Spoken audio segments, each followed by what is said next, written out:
Good morning guys. Yan welcome back to my YouTube channel, Lost Adventure. Please share, like, and subscribe po. Salamat ng marami guys, at lalong-lalo na sa ating buong may kapal, no, dahil nakarating na ako sa amin. Ayan, dito na ako sa bahay. Ayan. Sobrang pagod na pagod ako guys, para akong lantang gulay dahil nga mula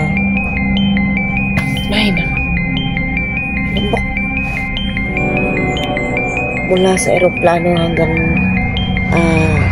tracking, no, nag-bus po ako. So ano bang sakit ko? Piltrang ko. Doon po ako sa Piltrang ko, no? Punta ko ng Piltrang ko, no? Sumakay ako ng metro shuttle.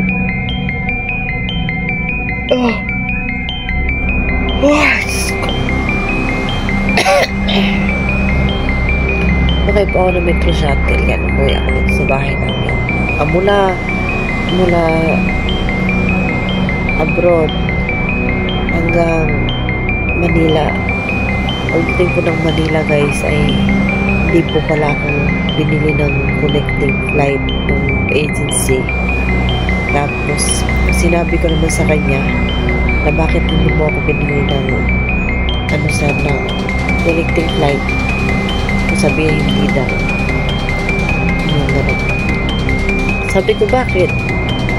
Sabi niya hindi. Sabi niya hindi daw niya alam. Hindi ako siya marunong mag-book. Parang babaw ng dahilan. Pero siyempre nasa-sense ko sa kanya, ayaw na talagang mag-book ng ticket kadabang. Tapos sabi ko, sir, diba meron naman akong 550 sa inyo? Yung sweldo ko sa amo ko na hindi binigay sa akin yung 500 tsaka yung 50 na pinagtrabahuan ko ng isang araw. Sabi niya, okay. So sabi ko, i-book mo na lang kung sir, kahit na yun na lang ibabayad ko. Kaltas mo na lang yung the rest nun, yun na lang ibigay mo sa akin. Tumango lang siya.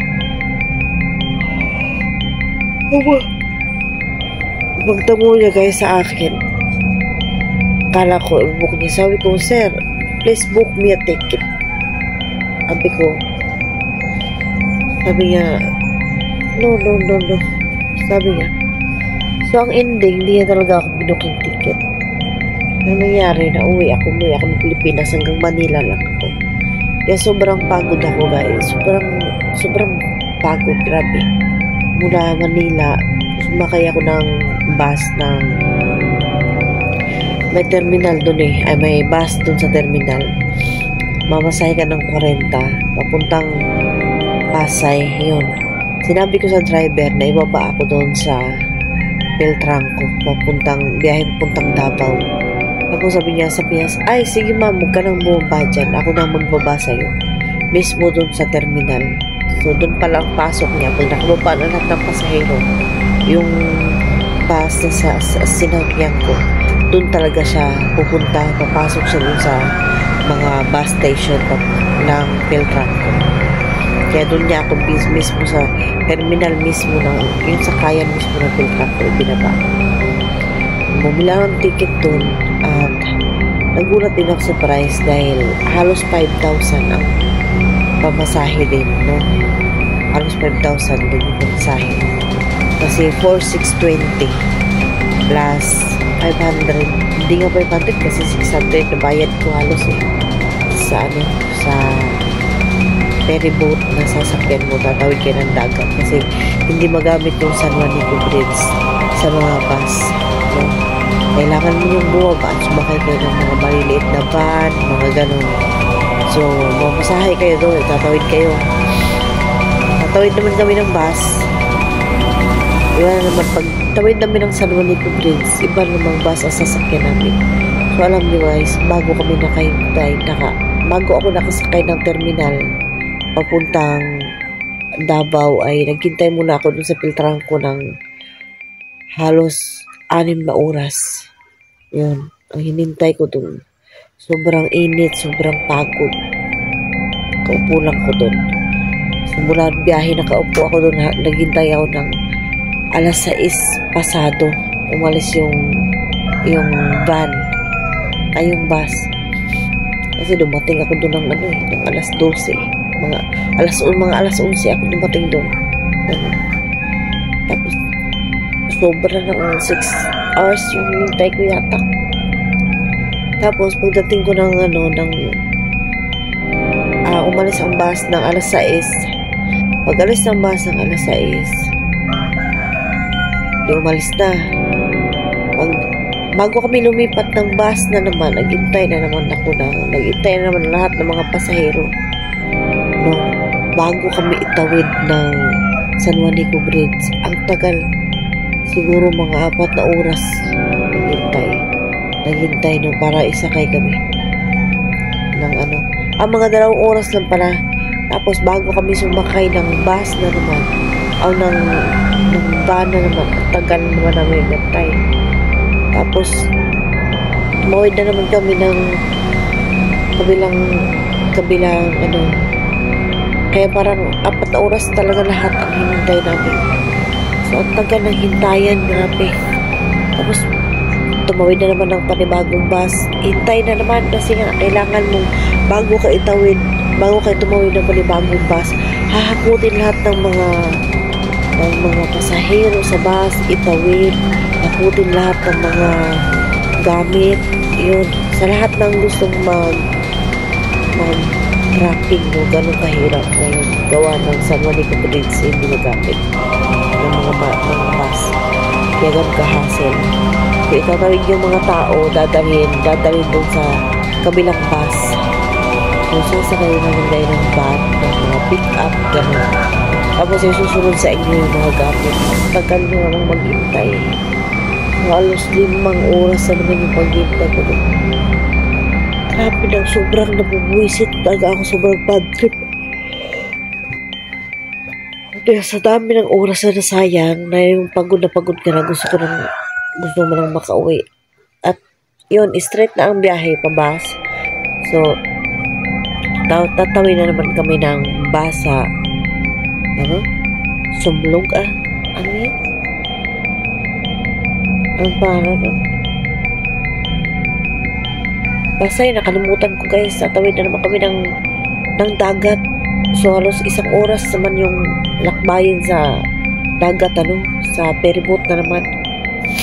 Tapos plus bus, itiyawid doon. Yun. Halos oras na. Bago umalis yung ferryboat guys, halos 2 oras, 3 oras yung naghintay. So, napakatagal din bago umalis ang ferryboat. So, pagbaba ng ferryboat, hindi naman nagtagal din. Umalis naman din yung bus. Pagkasakay mo ng bus, umalis naman agad. Tapos, huminto, kumain. Pagdating na pag hinto kain lang yung ginagawa ng bus mo. Hanggang sa, dapat bababa ako ng Nabunturan terminal. So, hindi ako nakakuha ng Nabunturan terminal kasi nga, alam naman ng mga konduktor na nabunturan lang ako dahil nga tinignan nila yung ticket ko dahil nga sinik nila. Siyempre, dapat obligasyon nila yun na ibaba mismo ako sa Nabunturan terminal dahil doon naman talaga ang baba ko. Tapos, siyempre guys, sobrang pagod ko talaga na. Kampante ako nakaupo kasi madilim yung labas, hindi ko makita kung anong lugar na yon, nasaan na ako, gano'n. May mga billboard man nakalagay, hindi naman yung mga karatula doon sa mga terminal, hindi naman mga lugar, yung gano'n. Ewan ko, may lugar na siguro kung hindi ko nakita. Kasi madilim, pikit yung mata ko kahit na nasa biyahe. Pili ko idinidilat mo nasaan ako. May nakikita kong Davao de Oro, sabi ko na. Davao de Oro mo doon, sabi ko na yato. Ayun, Davao de Oro, sabi ko. Tapos may Nordico ako nakikita, may Nordico. Sabi ko, Nordico yung sa amin. Yung sa mga kuryente namin dito. Tapos sa Davao de Oro din yung sa amin. Since nga yun lang yung nakita ko, pinabayaan ko. Madilim na yung mga dinaanan. Yung dito banda na side, maliwanag. Yung dito banda na side sa akin, madilim. Puro mga damo, puro mga ano-ano. So, kunti lang yung ilaw ng poste. No? Lumampas naman ako, guys. So, to make the story short, lumampas ako. Nakarating ako ng Tagum City. So, sa sobrang pagod, lumampas pa talaga ako ng terminal. Nagalit ako sa driver. Sabi ko, alam niyo naman na yung ticket ko nabunturan lang. So, dapat, obligasyon, ibaba ako ng nabunturan. Sabi niya, hindi ko talaga alam, ma'am. Hindi ako tumingin yung ticket mo. Yung konduktor, sabi niya. Wala pala yung konduktor. Hindi ko alam kung nasan yung konduktor. Hindi ko na makita. Tapos yun. Sabi niya, sumakay ka na lang ulit, pabalik. Kasi sobrang pagod ko, kaya sumakay na naman ako ng van pabalik. Naghihintay na naman ako. Pero hindi, kunti lang yung oras na hinintay ko. Kasi alas 11 na ng gabi. Kaya yun, hinintay ko yung oras, kunti na lang.